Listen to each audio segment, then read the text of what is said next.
నందమూరి బాలకృష్ణ మరియు దర్శకుడు బోయపాటి శ్రీని కాంబినేషన్లో వచ్చిన అఖండ భారీ విజయాన్ని అందుకుంది. అయితే అఖండ 2021న విడుదలై చిత్రం బాక్సాఫీస్ వద్ద ఘన విజయం సాధించింది. ముఖ్యంగా కరోనా సెకండ్ వే తర్వాత థియేటర్లో ప్రేక్షకులను భారీగా రప్పించిన చిత్రం ఏదయ్యా అంటే అఖండ. ఈ చిత్రంలో బాలయ్య బాబు అఘోర పాత్రలో చూపించిన నటన, ఆయన డైలాగు డెలివరీ ప్రేక్షకుల్ని మంత్రముగ్ధుల్ని చేసిందన్నమాట. తమన్ అందించిన సంగీతం మాత్రం థియేటర్లో బాక్సులు బద్దలైపోతాయేమో అన్నంత ఇదిగా అనిపించిందన్నమాట.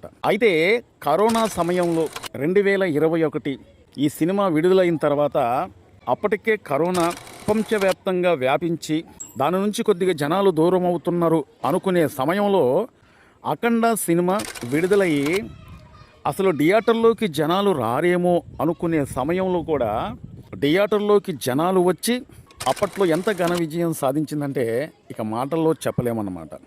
కొన్ని సంవత్సరాల తర్వాత వచ్చిన సినిమా, దానికి సీక్వెల్ అఖండ 2. ప్రస్తుతం ఈ సినిమా అఖండకి సీక్వెల్ అన్నమాట. కానీ ఈ సినిమా మాత్రం ఆశించినంత విజయాన్ని సాధించలేకపోయిందండి. అయితే బాలకృష్ణ గారు వెంటనే ఎలాంటి నిరుత్సాహం పడకుండా మరో సినిమాకి సిగ్నల్ ఇచ్చిందన్నమాట. అదే BNK 111. వీర నరసింహారెడ్డి, గోపీచంద్ మలినేని కాంబినేషన్లో వచ్చిన ఈ సినిమాని మైత్రి మూవీ మేకర్స్ నిర్మిస్తున్నట్టుగా తెలుస్తుందండి. అయితే ఈ సినిమా షూటింగ్ పనులు ఉండంగానే మరో సినిమాను కూడా లైన్లో పెట్టిందండి. ఆ సినిమే NBK 111-2. నేను అందుకే నా ఛానల్లో చాలాసార్లు చెప్పానండి, నందమూరి బాలకృష్ణ గారైనా మెగాస్టార్ చిరంజీవి గారైనా ఈ వయసు వచ్చినా సరే వాళ్ళని ఇప్పుడు ఉన్న హీరోలు చూసి నేర్చుకోవాల్సింది చాలా ఉందన్నమాట. మెగాస్టార్ చిరంజీవి సంక్రాంతి కానుకగా విడుదలైన మనశంకర వరప్రసాద్ జనవరి 12వ తారీఖున విడుదలయ్యి ఒక రీజనల్ సినిమా 100 కోట్ల రూపాయలు కలెక్షన్ చేసి నిర్మాతలకు లాభం తెచ్చిపెట్టిన సినిమా మనశంకర వరప్రసాద్. ఈ సందర్భం బట్టి చిరంజీవి గారి గురించి నేను ఎందుకు చెప్తున్నానంటే, చిరంజీవి గారైనా బాలకృష్ణ గారైనా హిట్లు వచ్చినా ఫ్లాపులు వచ్చినా సరే నిరంతర శ్రామికుల్లాగా వాళ్ళు సినిమా తర్వాత సినిమా లైన్లో పెడుతూనే ఉంటారన్నమాట. ఈ అలవాటు అనేది వాళ్ళకి ఈ మధ్యలో వచ్చింది కాదు, మొదటి నుంచి వీళ్ళిద్దరు కూడా అంతే. ఎప్పుడైతే మనశంకర వరప్రసాద్ రిలీజ్ అయ్యి బ్లాక్ బస్టర్ హిట్ అయిందో వెంటనే మెగాస్టార్ చిరంజీవి గారు మరో సినిమాకి గ్రీన్ సిగ్నల్ ఇచ్చేశారన్నమాట. బాబీ దర్శకత్వంలో మెగాస్టార్ చిరంజీవి గారు నటించబోయే సినిమా షూటింగ్ పనులు శరవేగంగా జరుగుతున్నాయి. అదేవిధంగా నందమూరి బాలకృష్ణ కూడా అఖండ 2 సినిమాతో ఆశించినంత ఇదిగా ఆ సినిమా ఆడలేదని నిరుత్సాహపడకుండా NBK 111 సినిమాకి సిగ్నల్ ఇచ్చి ఇప్పుడు షూటింగ్ పనులు శరవేగంగా జరుగుతున్నాయి. అంతేకాకుండా NBK 111-2 సినిమాకు కూడా సిగ్నల్ ఇచ్చినట్టు తెలిసిందనమాట. మరొక విశేషం ఏంటంటే, కృష్ణ దర్శకత్వంలో నందమూరి బాలకృష్ణ నటించిన గౌతమిపుత్ర శాతకర్ణి ఈ సినిమా అఖండ విజయాన్ని సాధించింది. వీళ్ళిద్దరి కాంబినేషన్లో వచ్చిన సినిమా తర్వాత అప్పట్లో ఆ సినిమా ఎంత ఘన విజయం సాధించిందో ప్రతి ఒక్కరికి తెలుసు అనమాట.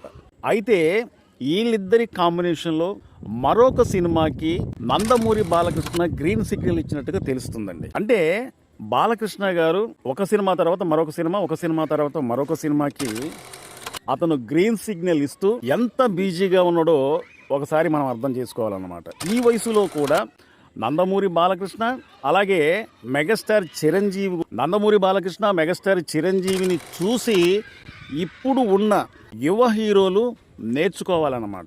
ఈ ఇద్దరి సీనియర్ అగ్ర హీరోలకి ఫ్లాపా హిట్ అదేం పట్టించుకోకుండా బ్లాక్ బస్టర్ హిట్ వచ్చినా సినిమా ఒకవేళ ఫ్లాప్ అయినా సరే నిరంతరంగా వాళ్ళు సినిమాలు అప్పటి నుంచి ఇప్పటి వరకు కూడా సినిమాలు చేస్తూనే ఉన్నారు, మనల్ని అలరిస్తూనే ఉన్నారు అన్నమాట. అయితే బాలకృష్ణ నటించబోతున్న NBK 111 సినిమా మాత్రం వచ్చే సంవత్సరం అంటే 2027 సంక్రాంతి బరిలో దిగబోతున్నట్టుగా వార్తలు వస్తున్నాయండి.